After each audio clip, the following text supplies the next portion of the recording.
Get some natives in here. You get some lacrosse players. Some lacrosse players? Like what? Is that your sport? Yeah, I played it growing up, and I know a bunch of guys that play in the NLL, like the professional league. Right. And the NLL is the only sports league I've seen that is dominated by native guys. Yeah, and then on the website, if you go like beside the players' names, it always shows what flag, like what country they're from. So like Canadian flag, American flag. Yeah. Not a lot international, but they have a flag for the Six Nations. Yes. Oh yeah. For native players. Now, different flag other than Canada. It's their own indigenous flag. It's awesome. Fantastic. Do you have your inquisitive to know. Yep. Now, before you worked with indigenous people in your plantation, now that gives you some dollars, what were your childhood upbringing about indigenous people?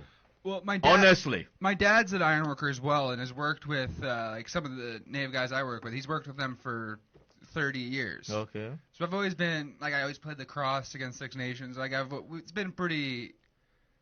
For me, I've always seen the other side of it. What is the other side? Well, I've seen. Well, I didn't see until later in my life. But my dad told me about like reservations, and like that all the guys he worked with worked to move off the reservation. Although financially, it's not the best to move off the reservation, but yeah. Why would it? What is life like on those reservations anyway? Like, it's tough. It's like it's not. Can you not get out? Are they like gulags? You can get out, but like there's incentive to stay at the reservation. So why not live on the reservation? What are the incentives? I think tax cuts and. In your own opinion. Tax cuts. I think you get your grants. Right. So why can't you live on the reservations, and can you live on the reservation and work off the reservation? Yeah, of course. Yeah. So why are you living? But like on the reservation, just I guess when you adults, it's not as big of a deal because when you're an adult, you make your own choices and choose who you hang out with. But I think it's bad as growing up. Why? It's just like the high schools are all on the reservation.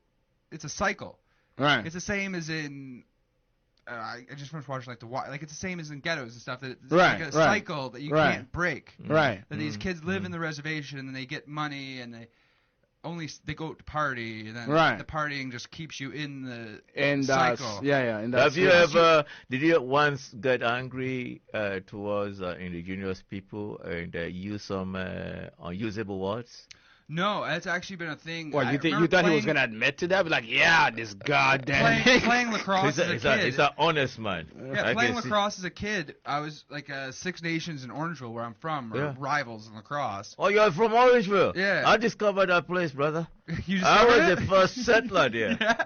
You're the Orange Lawrence? Yeah, I was the first, and then the governor general started taxing me. You know what I mean? They were asking me to pay tax. That would teach you to get out of the house, Doc. But go ahead. Growing up playing lacrosse against Six Nations. What is what is lacrosse? You don't know what lacrosse is? It's like hockey and basketball. Brother. I want me and my nation of listeners to learn from my blonde hair brother. Lacrosse is not a native. It's not a native. Like it is a native sport. It is. Yeah, until they borrowed it, they took it away from them. That's what I'm saying. What? It was a form of lacrosse.